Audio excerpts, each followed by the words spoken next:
കൊടും ചൂടും കൊടും തണുപ്പും നമുക്ക് ഒരുപോലെ ബുദ്ധിമുട്ടാണ്. കേരളത്തിൽ കനത്ത മഴ തുടങ്ങിയപ്പോൾ ഗൾഫ് നാടുകൾ കൊടും ചൂടിലാണ്. കൊടും ചൂടിൽ വെന്തുരുകുമ്പോൾ അല്പം ആശ്വാസം ആരും ആഗ്രഹിച്ചു പോകും. ഗൾഫ് രാജ്യങ്ങളെല്ലാം കടുത്ത ഉഷ്ണതരംഗത്തിലാകുമ്പോൾ പ്രകൃതി എയർ കണ്ടീഷൻ ഒരുക്കുന്ന ഒരു കൊച്ചു സ്ഥലമുണ്ട് ഒമാനിൽ. നമ്മളെല്ലാവരും ഒരിക്കലെങ്കിലും പോകാൻ ആഗ്രഹിക്കുന്ന സ്ഥലം സലാല.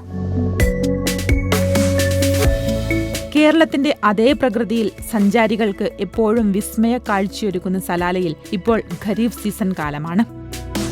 ശരത്കാലം എന്ന അർത്ഥം വരുന്ന ഖരീഫ് സീസൺ സലാലയ്ക്ക് ഉത്സവകാലമാണ്.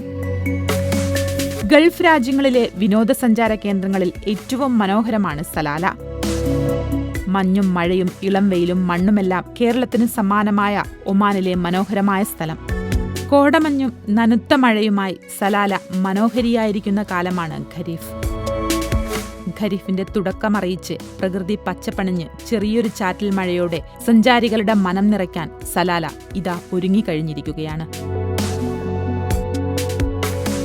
സഞ്ചാരികൾക്ക് ഈ അപൂർവ പ്രകൃതി സൗന്ദര്യവും കാലാവസ്ഥയും ആഘോഷിക്കാൻ ടൂറിസം മന്ത്രാലയത്തിന്റെയും ദോഫാർ ഗവർണറേറ്റിന്റെയും കീഴിൽ എല്ലാ വർഷവും നടത്തിവരാറുള്ള ടൂറിസം ഫെസ്റ്റിവൽ കഴിഞ്ഞ ദിവസം തുടങ്ങി.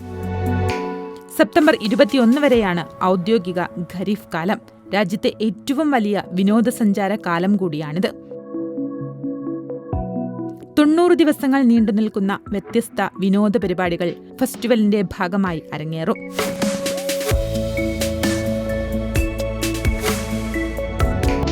അറബിക്കടലിന്റെ തീരത്തുള്ള വെള്ളത്തിൽ മതിയായ തണുപ്പുണ്ടാകുന്നു. സമുദ്രത്തിന്റെ ഉപരിതല താപനിലയും താഴുന്നു. മധ്യ അറബിക്കടലിൽ നിന്ന് കരയിലേക്ക് വീശുന്ന ചൂടുള്ള ഈർപ്പമുള്ള വായു ആ തണുത്ത വെള്ളത്തിന് മുകളിലൂടെ കടന്നു പോവുകയും മൂടൽമഞ്ഞും മഴയും ഘനീഭവിക്കുന്നതുവരെ തണുക്കുകയും ചെയ്യുന്ന പ്രതിഭാസമാണ് സലാലയെ കുളിരണിയിപ്പിക്കുന്നത്. ഖരീഫ് കാലം ആരംഭിക്കുന്നത് മുതൽ രാജ്യത്തിന്റെ അകത്തുനിന്നും പുറത്തുനിന്നുമായി ലക്ഷക്കണക്കിന് ആളുകളാണ് സലാലയിലെ പ്രകൃതി ആസ്വദിക്കാനായി എത്താറുള്ളത്. ഇത്തവണ ഖരീഫ് കാലത്തിന് മുമ്പ് തന്നെ ഇവിടെ മഴ ലഭിച്ചിരുന്നു. ഇക്കാരണത്താൽ ദോഫാറിലെ മരുഭൂമി നേരത്തെ പച്ചപുതയ്ക്കാൻ തുടങ്ങിയിരുന്നു. ഖരീഫ് അനുഭൂതി ലഭിച്ചു തുടങ്ങിയതോടെ ഒമാനിലെ മറ്റു പ്രദേശങ്ങളിലെ ചൂടിൽ നിന്നും ആശ്വാസം തേടി അവധി ദിവസങ്ങളിൽ സലാലയിലേക്ക് സഞ്ചാരികളുടെ വരവും നേരത്തെ തുടങ്ങിയിരുന്നു. ഇനി മറ്റ് ഗൾഫ് രാജ്യങ്ങളിൽ നിന്നുള്ള സഞ്ചാരികളുടെ വരവും തുടങ്ങും.